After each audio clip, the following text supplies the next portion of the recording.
ये लो महिला पहले बात सुन लीजिए, बहस करनी तो हम जा रहे हैं। आप लोग का जो भी समस्या रहती है ठीक रहता है। ये सभी लोग जो है चौकीदार पद के लिए परीक्षा दे चुके हैं और सभी लोगों का अपनी अपनी शिकायत थी। इन शिकायतों को इन्होंने उपायुक्त विशाल सागर देवघर के समक्ष रखा और आइए इसमें बात करते हैं। क्या नाम हुआ सर आपका? मेरा नाम आशीष कुमार झा है। तो राकेश कुमार झा, आशीष कुमार झा है और यही बात कर रहे थे। क्या बात हुई डीसी साहब से? क्या हम लोगों ने बात रखी उपायुक्त साहब से कि जो हम लोगों का जो परीक्षा है परीक्षा रद्द होनी चाहिए। दूसरी बात कि जो जिसको EWS का जो कैटेगरी है उसको जनरल में कर दिया गया है, इस पर विचार किया जाए। दूसरी बात SC का OBC का एक भी सीट नहीं है BC2 का, तो उस पर विचार किया जाए। तीसरी बात है कि जो परीक्षा का जो आउट ऑफ सिलेबस पूछा गया इस पर विचार किया जाए। उसके बाद हम लोग बोले कि जो बीट ग्राम का जो बात है, सब बीट ग्राम में इतना घपला हो गया है कि जिस बीट ग्राम का जो निवासी है उसको नहीं दे करके दूसरे बीट ग्राम को घुसा दिया गया है इसमें, दूसरे प्रखंड का यही सब बात हुई है। रिजल्ट में पूरी तरह से धांधली हो गई है। तो उपायुक्त साहब कह रहे हैं कि जो ठीक है इस पर विचार किया जाएगा, जितना बन सकेगा हम करेंगे। और आप लोग जो है सो हम लोग को लिखी दीजिए और भी जहाँ देना है वहाँ जाकर के लिखी दीजिए। तो हम लोग यही आश्वासन दिए हैं और सर के जवाब से हम लोग निराशजनक हैं और असंतोष हैं। अब हम लोग जब उन्होंने कहा कि इस मामले को हम देख रहे हैं और लिखित दीजिए, फिर असंतुष्टि का कारण क्या होगा? असंतुष्टि का कारण है क्योंकि वो जो है पूरी तरह से मतलब हम लोगों के पक्ष में तो सुनवाई नहीं कर रहे हैं। यदि हम लोग अपना लिखित समस्या को देते हैं उनके समक्ष अपना आवेदन और उसमें यदि वो हम लोग को संतुष्ट कर देते हैं तो फिर कोई बात नहीं होती। तो हम लोगों से लिए नहीं तो आगे क्या करना?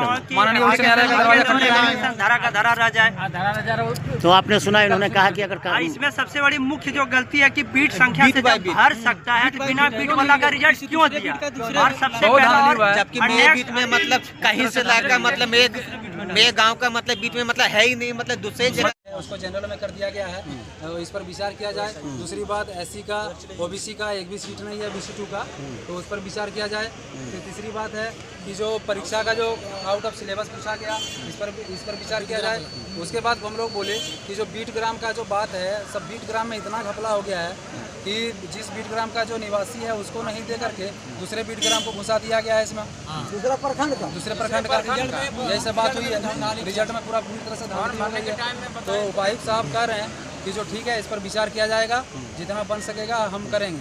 और आप लोग जो है सो हम लोग को लिखी दीजिए और भी जहाँ देना है वहाँ जाकर के लिखी दीजिए।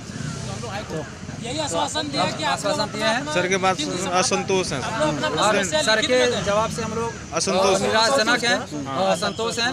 अब हम लोग तो असंतुष्टि क्यों? जब उन्होंने कहा कि इस मामले को हम देख रहे हैं और लिखित दीजिए, फिर असंतुष्टि का कारण क्या होगा? असंतुष्टि का कारण है क्योंकि वो जो है पूरी तरह से मतलब हम लोगों के पक्ष में तो सुनवाई नहीं कर रहे हैं।